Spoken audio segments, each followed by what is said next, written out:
you're here to watch Kukasania, you're in the right place. This is the same movie. The title has changed to Listen because the original segment of the film, which is the third chapter now in the project, was Kukasania, which is about an African dance group in Indiana University. And Ahmed Shams, Tahsin, the director, was inspired by a documentary that was made in 1994, which is about the race relations and race in higher education system in America.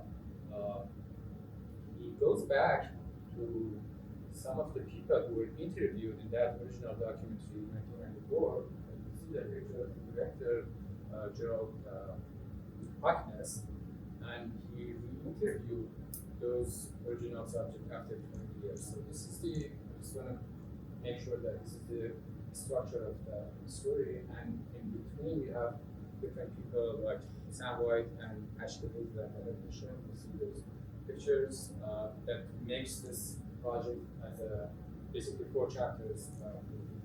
But briefly about the director, Ahmed Tahsin Shams is a PhD student at the Indiana University in Media Arts and Science department. He has a background in fiction filmmaking. He had 2 projects made in Bangladesh. He's from Dhaka, Bangladesh, and one was 2012, and the other one 2022. 2 fiction movies that are available on Amazon Prime. If you want to watch it, just Google Tahsin Shams, and you'll find it. One is called The Tale of Flower Night, and the other one is Reflection or Ashinada in Bengali language, if I pronounce it correctly. And so he has this background in fiction, and he also is producing 2 more documentaries, which is coming in the next few months or so. And he has been with Indiana University for the past year or so, and before that for 2 years with Notre Dame University, and before that for 2 years in Notre Dame University, Bangladesh. And Mr. Shams has a collaboration with, he had worked with the UN and with AID, with AID, and some projects that we have collaboration with them. And he also has a strong background in literature, and we get to see through this project his passion for music and art, and it's shown in this project, and if you watch other films that he has made, you can see that passion as well. So let's get to watch this project. It's about 60 minutes now, after some minor correction that the director has made in the past few days. Let's watch this film, Listen, which is about listening. So let's get to watch it. Thank you so much. We can have the lights off. I don't know what the drama for the conflict is. Because if you don't have a target audience, you don't have a film. Okay? Yeah. So I do agree with Darren. Like when we set up with our movies and our projects, we know who our audiences are and that there is an audience. I don't like concept. So you can think about how you're going to brand your work. Okay? Whether it's the story, how you do it, how are you going to keep this work grounded? Don't feel the obligation as a filmmaker to explain what you're thinking and feeling as you're making the film. Let the film do that kind of on its own. I want the audience to hear rather than see.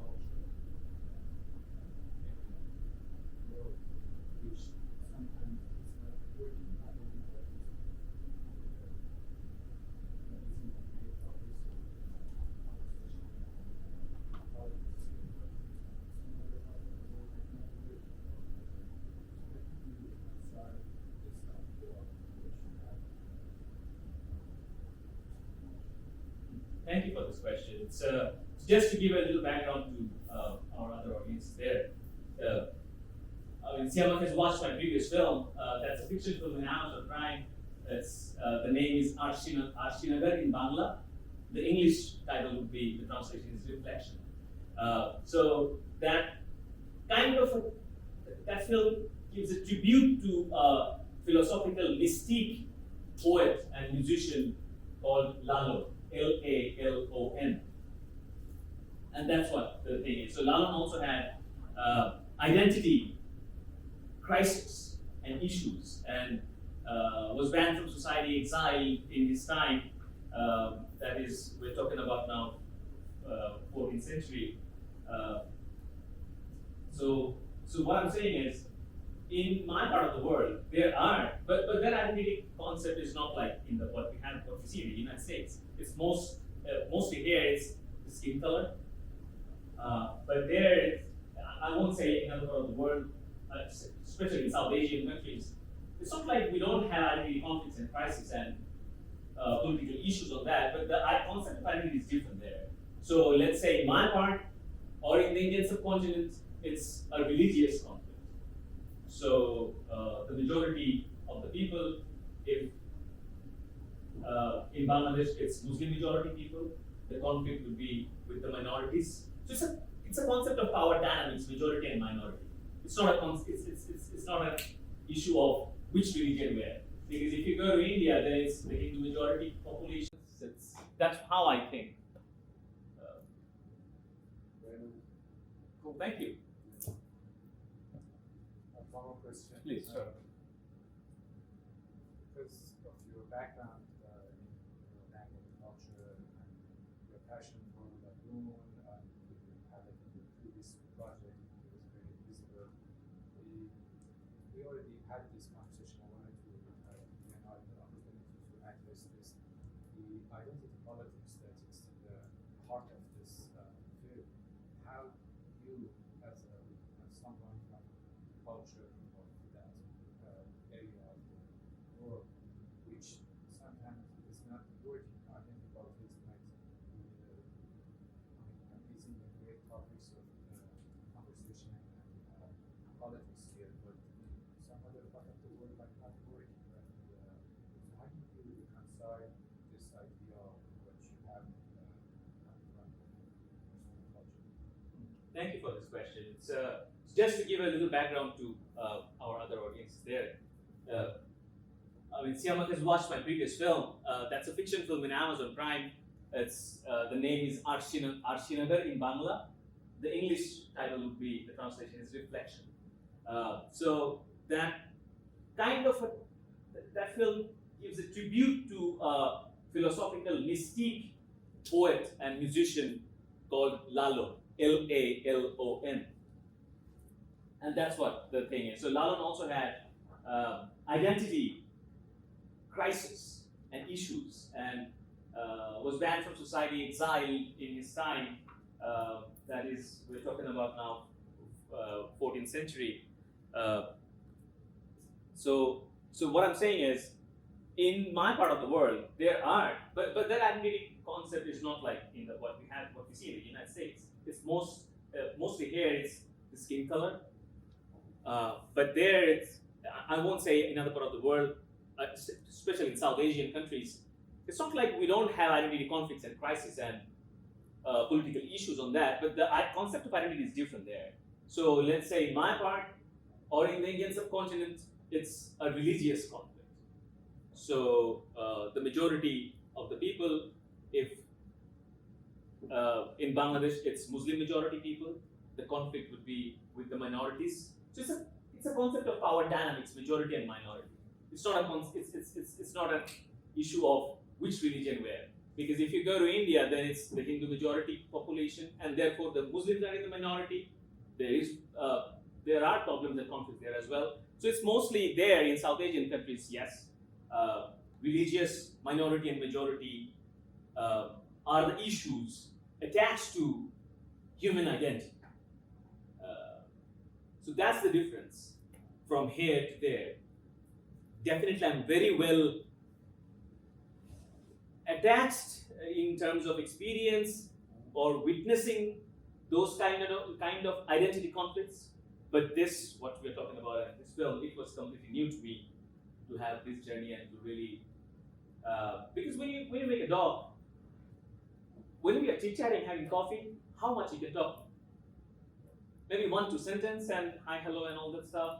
But when I'm making a dog, actually, I'm having those interviews, talking to them 2-3 hours every weekend went on that. So, so it's because now it's a professional thing. Now you'll tell me everything that you want to tell, and I'll decide then what to cut and what to keep. So this was a completely new journey. But yeah, about the religious conflict there back in South Asian countries, I lived in India, traveled in India a lot as well, and in my country as well, Bangladesh.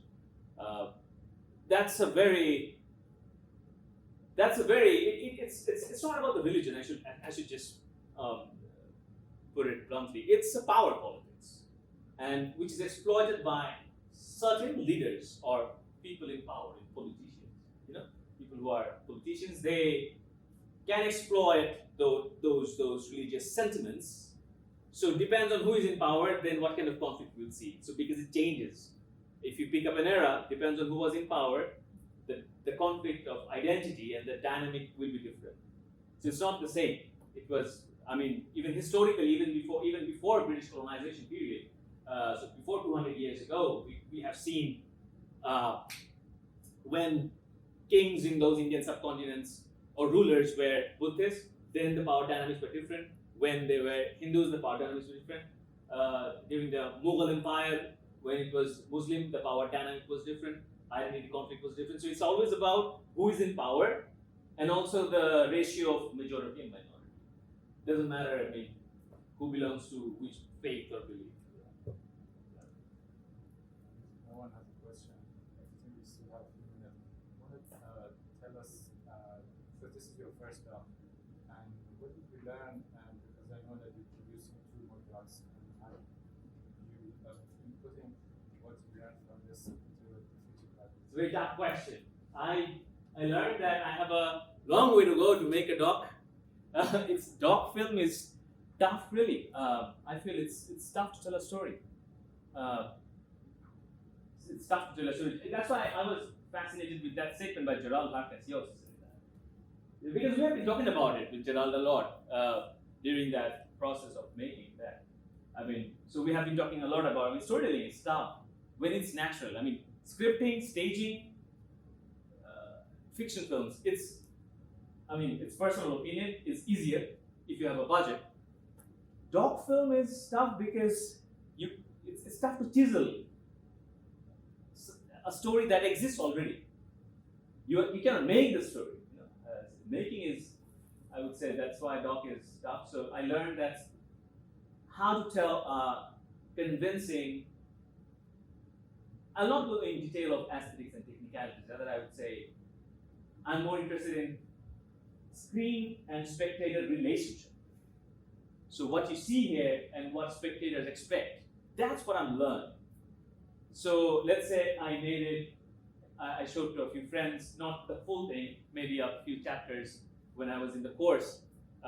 Later on, so what I learned when I showed, I learned how the screen forms a relationship with the spectator and what the spectator expects you to do when you address this kind of stuff. That varies a lot. That varies a lot. That fascinates me. 10 people who have 10 different comments. And it's not like I agree with them or not agree, but it's interesting to see how psychology works, that people perceive meaning, whatever they see. That's something very interesting, and based on that learning, yes, you can tell any story in whatever style you want. That's up to the director's choice or the creative crew member's choice. So I'm not going to that. But my learning, rather, would say, and definitely I learned, technical stuff as well. Like, this lens doesn't work in this kind of interviews. That lighting won't work in this kind of setup. If you're covering an event, what kind of gears I mistakenly brought and what I forgot or whatever. So those kind of technical aspects you learn through the experience. It was my first documentary. And in fiction, you can reschedule it.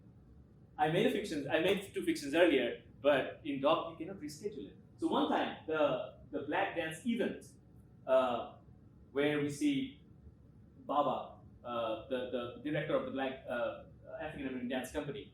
So those events, I actually first time I even not the rehearsals I'm talking about, the events, the stage performances. I went there as an audience.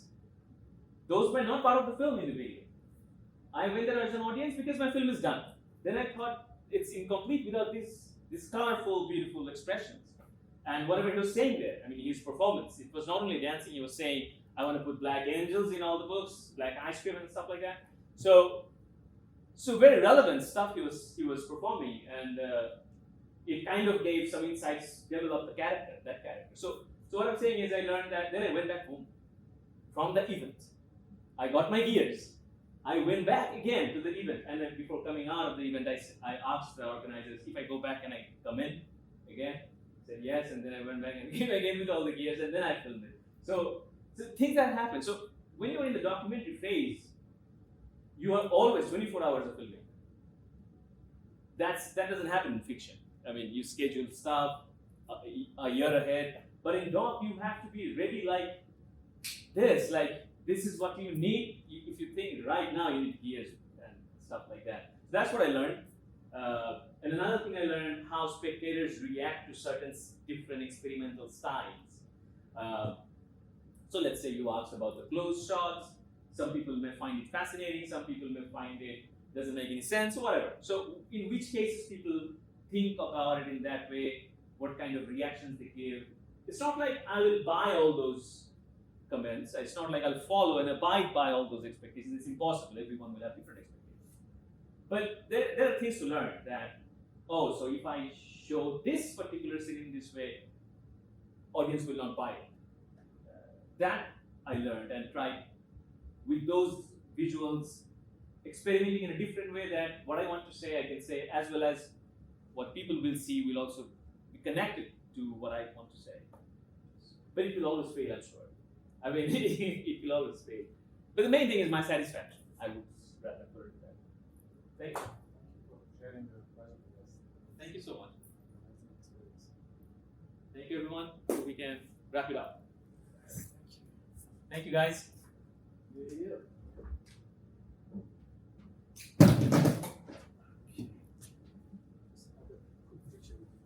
Yes. It's a great show. Thank you. Yeah. I mean, really blessed, and it's a pleasure to have an audience. Really.